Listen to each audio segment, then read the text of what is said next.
Hello, मैं हूं Anil Kumar, assistant professor physics, government Naveen college Chandrapur. आज के इस लेक्चर में हम डिस्कस करेंगे मैक्सवेल बोल्ट्जमैन सांख्यिकी और इसके लिए हम मैक्सवेल बोल्ट्जमैन के जो वितरण फलन ज्ञात करेंगे।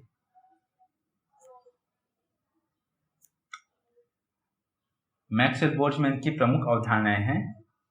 कि जो हम निकाय लेंगे उस निकाय के सभी कण एक समान हो परंतु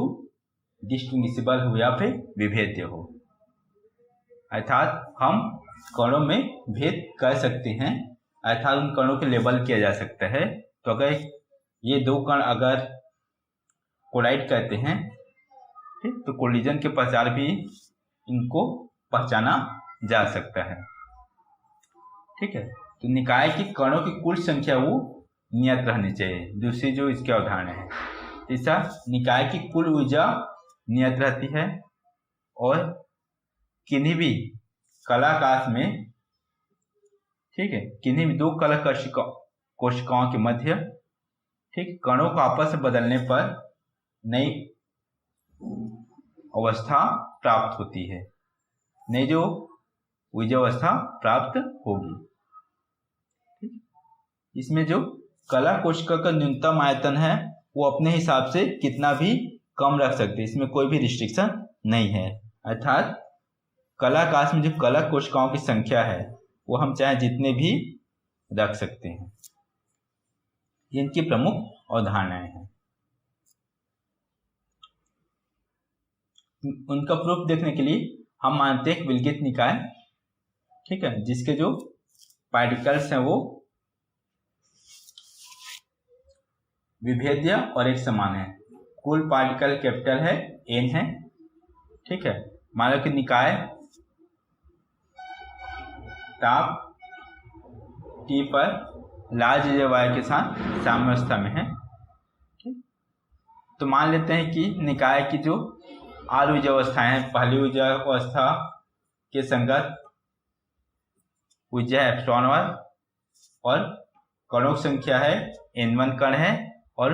उस पहली जो ऊर्जा अवस्था है उसकी जो डीजेनरेसी है या उसके संगत अभिक्रम सूक्ष्म अवस्थाओं की संख्या g1 है। उसी प्रकार दूसरी ऊर्जा अवस्था के संगत ऊर्जा ε2 कणों की संख्या है n2 और डीजेनरेसी g2। इसी प्रकार तीसरी, इसी प्रकार चौथी, इस पर हम लोग टोटल 8 ऊर्जा अवस्थाएं लेते हैं, ठीक है। और इन ऊर्जा अवस्थाओं के संगत जो ऊर्जा है वो ε1, ε2, ε1 से अपटू εr है तथा इन ऊर्जा अवस्थाओं के संगत कण है, उसमें ऊर्जा अवस्था में कणों की संख्या n1, n2, n3, n4, n up to nr है। उसी प्रकार जो पहले ऊर्जा अवस्था में की जो डीजेनरेसी है g1 है, दूसरे के g2, तीसरे के g3, वैसी आरवी ऊर्जा अवस्था की डीजेनरेसी कितना है gr है, ठीक है। चूंकि हमको जो टोटल जो नंबर ऑफ पार्टिकल है वो कांस्टेंट रहता है, निकाय जो है बाहर कोई भी ऊर्जा के एक्सचेंज नहीं करता है, ठीक है। और निकाय की कुल ऊर्जा ई भी क्या होनी चाहिए, नियत रहती है। तब स्थूल अवस्था है n1, n2, n3, nr, अर्थात जो पहली अवस्था में कणों की संख्या n1, दूसरी में n2, तीसरी में n3 अप टू आरवे में nr कण रहते हैं। ये जो स्थूल अवस्था है उसके संगत सूक्ष्म अवस्थाओं की संख्या ज्ञात करने के पहले हम जो कैपिटल N कण है उसको बॉक्सों में किस प्रकार से डिस्ट्रीब्यूट करते हैं वो आपको ये देता है, ये टर्म देगा n factorial upon n1 factorial upon n1 factorial n2, n2 factorial into n3 फिर अप टू nr फैक्टोरियल देगा। ये बताते, ये टर्म बताएगा कि जो कैपिटल N पार्टिकल को है वो अलग अलग बॉक्सों में कितने प्रकार से रख सकते हैं, ठीक है। अब जब पहली ऊर्जा अवस्था में की डीजेनरेसी g1 है तो n1 पार्टिकल को फिर से हम लोग g1 जो डीजन अवस्था है उसमें कितने प्रकार से रख सकते हैं, वो होगा g1 to the power n1 प्रकार से। वैसे जो दूसरी जो ऊर्जा अवस्था है उसकी डीजेनरेसी g2 है तो g2 जो सूक्ष्म अवस्था में किस प्रकार से n2 जो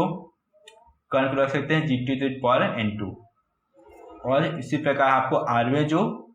ऊर्जा अवस्था है उसकी दी जाए से जी आर, अर्थात जी आर सूक्ष्म अवस्थाओं में एन आर पार्टिकल कितने प्रकार से सकते हैं, g r to the power n r प्रकार से। तब पूरा जो अभिविन्यास प्राप्त हो जाएगा इस पूरे स्थूल अवस्था संख्या वो प्राप्त सभी का मल्टीप्लाई के फॉर्म में प्राप्त हो जाएगा। अब इसका हम लोग लॉग लेते हैं, लॉग ऑफ ओमेगा प्राप्त हो जाएगा, जो न्यूमरेटर प्राप्त हो जाएगा लॉग ऑफ एन फैक्टोरियल प्राप्त हो जाएगा, माइनस डिनोमिनेटर में जो मल्टीप्लाई वो सब प्लस के फॉर्म में प्राप्त हो जाएंगे, log of N one factorial log of N two factorial plus log of N three factorial plus days log of N R factorial प्राप्त हो जाएगा। सिमिलर प्लस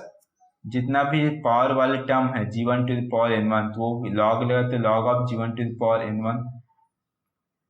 ये हो सिंपली से log of g1 to the power n1 यहाँ multiply जरूरत नहीं है into log of g2 to the power n2 plus log of gr to the power nr।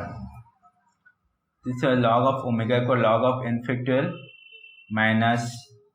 Log of n1 factorial log of n2 factorial log of n3 plus plus log of n factorial plus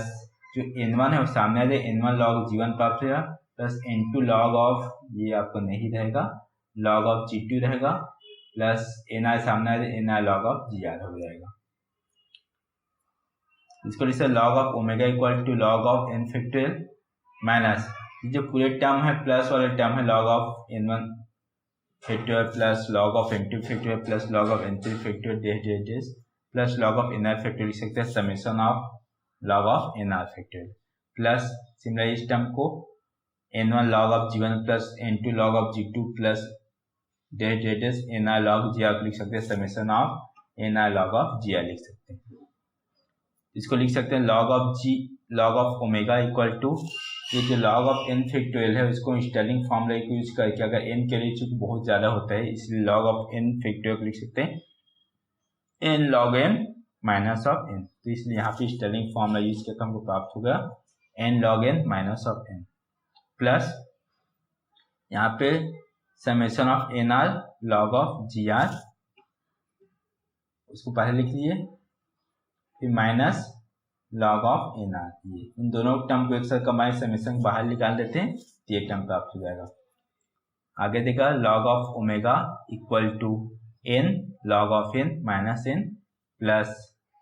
N R plus summation के अंदर में N R log of ji R minus इस term को पुनः हम लोग stealing formula use करते हैं तो हम log of N R factorial कब मिलेगा N R log of N R minus of N R प्राप्त हो जाएगा। नेक्स्ट लिख सकते हैं log of omega equal to n log n minus of n plus summation of के अंदर मिलेगा N R log of ji R minus log N R into log of N R minus minus plus देगा आपको N R. आगे देगा आपको log of omega equal to n log of n minus n plus summation of N R log of ji R minus N R log of N R plus summation of N R, इस जो N R को हम लोग अलग से लिख दिए summation में, तो ये समेशन ऑफ एन आर इसको लिख सकते capital N total number of particle हो जाएगा। ठीक, नेक्स्ट में लिख सकते हैं log of omega equal n log n minus n plus इसको एज इट इज लिख देते हैं।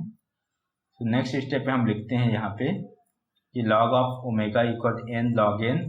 Minus n plus summation of N R log of ji R minus N R log of N R, ये जो term है यह पर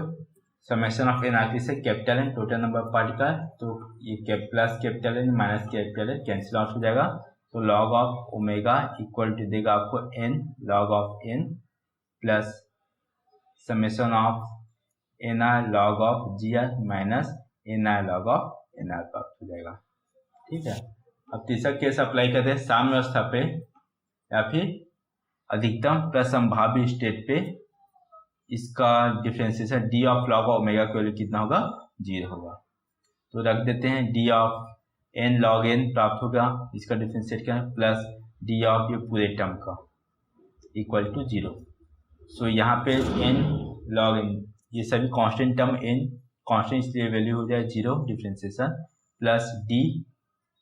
N R log of ji R summation के अंदर में अब minus differentiation of summation of N R log of N R equal to 0। आगे देखते हैं हम। अब यहाँ पर अंदर डिफरेंशिएशन देखते हैं। चूंकि जी आर जो है ये आपका जो डीजेनरेट स्टेट है, आरवे जो ऊर्जा अवस्था के संगत, ये आपका फिक्स रहता है, कांस्टेंट रहता है। इसलिए यहाँ पे हम लोग लॉग ऑफ जी आपका कांस्टेंट, तो जी आर आपका नियत रहेगा, कांस्टेंट रहता है, ये कांस्टेंट रहेगा। ठीक, तो यहाँ लिख दें लॉग ऑफ जी आर बाहर, तो यहाँ पर D of N R, differentiation N R मिलेगा माइनस। वैसे यहाँ पे एन आर, तो यहाँ पे लॉग ऑफ एन आर को पहले दो टर्म है, first term second term differentiate करोगे तो लॉग ऑफ एन आर को पहले लिख दिए, एन का डिफरेंशिएशन डी एन मिलेगा, प्लस नेक्स्ट में एन आर वही छोड़ दिए, लॉग ऑफ एन आर का डिफरेंशिएट कब मिलेगा 1/nr, और आगे फिर एन आर का डिफरेंशिएट क्या मिलेगा आपको डी ऑफ एन आर। ठीक, तो इस प्रकार हमको प्राप्त हो जाएगा। अगर सभी का समेशन एक साथ ले ले तो, और माइनस को कॉमन ले जाए, माइनस को कॉमन ले जाते हैं पूरे से और समेशन के एक साथ, तो ये यहाँ पे प्लस है, माइनस यहाँ पे माइनस है, minus of log of ji R D N R, minus minus के प्लस हो जाएगा, माइनस को बाहर ले जाएंगे तो यहाँ प्लस बचेगा, log of N R D N R plus यहाँ एन आर कैंसिल आउट होगा न्यूमरेटर डिनोमिनेटर में, तो खाली डी एन आर बचेगा, माइनस समेशन ऑफ, इसको लिख सकते हैं log of D N R को सबसे बाहर ले जाएं तो यहाँ पे बचेगा हमारे पास minus log of ji are बचेगा, plus log of N r, उसको लिख सकते हैं log of N R by ji are, plus यहाँ पे 1 बचेगा। ठीक, चूंकि N R by ji are का मान 1 से बहुत ही ज़्यादा होता है, इसलिए log of N R by ji are का मान 1 से बहुत ही ज़्यादा होगा, और प्लस इसलिए जो +1 पे यहाँ पे नेग्लेक्ट कर सकते हैं। ठीक है, इसलिए हम लोग यहाँ पे लिख दिए summation of log of N R by ji R D N are equal to 0। चूंकि N R by ji are का मान बहुत ही ज़्यादा 1 से, इसलिए जो 1 है +1 उसको नेग्लेक्ट कर दिए। ठीक, ये अब फर्स्ट इक्वेशन मान लेते हैं। अब उसके बाद हम प्रतिबंध लगाते हैं कि जो टोटल नंबर ऑफ पार्टिकल्स है वो कांस्टेंट है निकाय की, तो n कांस्टेंट है तो उसका डिफरेंशिएशन 0 होगा, इसलिए तो वो आगे देगा आपको summation of D N equal to 0, चूंकि n इक्वल टू होता है आपका समेशन ऑफ एन आर। ठीक, इसको तब डी एन की वैल्यू हो जाएगा आपको, डी एन की वैल्यू आपको मिलेगा, ये आपको summation of D N R मिलेगा। ठीक, इसलिए यहाँ पे मिलेगा summation of D N are equal to 0। तो इस टोटल एनर्जी भी कांस्टेंट है पूरे सिस्टम का, तो ई इक्वल कांस्टेंट, तो उसका डिफरेंशिएशन 0 देगा, तो समेशन ऑफ डी ई के लिए होता है summation of N r epsilon, तो summation of d of epsilon are N R equal to 0। तो यहाँ पे जो ई है, ई आर है, उसको अगर हम लोग कांस्टेंट है तो summation of R epsilon R into D R, हम जो एनर्जी स्टेट है, मतलब जो हर एक जो ऊर्जा अवस्था के संगत जो ऊर्जा वो फिक्स है, summation of R epsilon R D N are equal to 0। ये जो टर्म मिलता है आपका, जो निकाय के जो वॉल्यूम होगा फिक्स हो, तो जो हर एक जो ऊर्जा अवस्था के संगत जो ऊर्जा है वो आपका फिक्स रहती है, इसलिए यहाँ पे एप्सिलॉन आर आपका कांस्टेंट है। तो summation of R epsilon R D N are equal to 0, इसके इक्वेशन 3 मान सकते हो चाहो तो।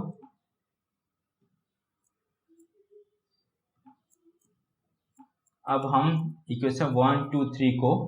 Lagrange method of undetermined multiplier, मतलब लैग्रेंज के जो अनिर्धारित गुणक विधि से हम इक्वेशन 2 में अल्फा का गुणा करेंगे, इक्वेशन 3 में बीटा गुणा करके इक्वेशन 1 के साथ जोड़ देंगे। तब हमको प्राप्त हो जाएगा summation of log of N R by ji R D N R plus equation 2 में अल्फा को मल्टीप्लाई कर दिए, ठीक है, प्लस इक्वेशन 3 में बीटा का मल्टीप्लाई करके तीनों को जोड़ने पे इक्वल प्राप्त हो आपको 0। अब नेक्स्ट स्टेप में हम समेशन और डी एन आर को बाहर ले जाते हैं, तो अंदर प्राप्त होगा log of N R by ji are plus alpha plus beta epsilon R, ठीक है। ये तो चलेगा आपका समेशन बाहर चलेगा, डी एन आर बाहर, यहाँ पर बचेगा आपका अल्फा बचेगा, यहाँ पे बीटा और एप्सिलॉन आर बचेगा, यहाँ पे बचेगा फर्स्ट में log of N R by ji are बचेगा। इस प्रकार से हमको चूंकि जो पूरे टर्म का समेशन 0 हो, ठीक, पूरे टर्म का समेशन, ठीक है, 0 हो रहा है, इसका मतलब क्या होगा कि अंदर के दोनों टर्म का जो मल्टीप्लाई क्या होना चाहिए आपका 0 होना चाहिए। चूंकि D N R is not equal 0, या आपका 0 नहीं हो सकता है, ठीक है, एन आर में जो चेंज है, इसलिए क्या 0 होगा आपका जो अंदर का जो टर्म है log of N R by ji are plus alpha plus beta epsilon, ये आपका 0 होगा। तो आगे देगा log of N R by ji R equal to देगा minus of alpha plus beta epsilon R, ये देगा N are by ji R equal to e to the power minus alpha plus beta epsilon are, N R by ji R equal लिख सकते e to the power minus alpha into e to the power minus beta epsilon R, तो N are equal लिखा G R into e to the power minus alpha into e to the power minus beta epsilon R. तो 40 से दे दो e to the power minus alpha, उसको कोई constant मान लेते हैं हम लोग ए, ठीक है, इसको कांस्टेंट मान लेते हैं हम लोग, इसको मान लेते हैं हम लोग ए मान लेते हैं कांस्टेंट, ठीक। इस पर हमको प्राप्त हो जाता है एन आर इक्वल टू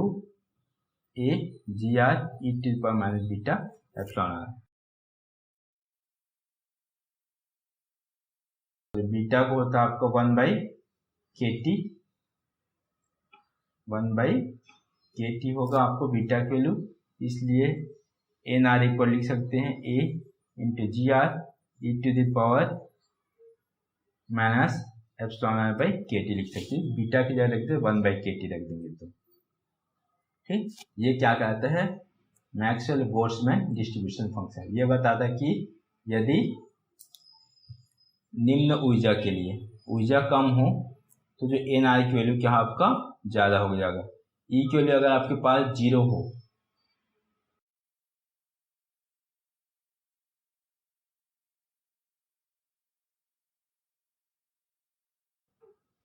ठीक है, मतलब कम ऊर्जा में, ठीक है, कम ऊर्जा वाले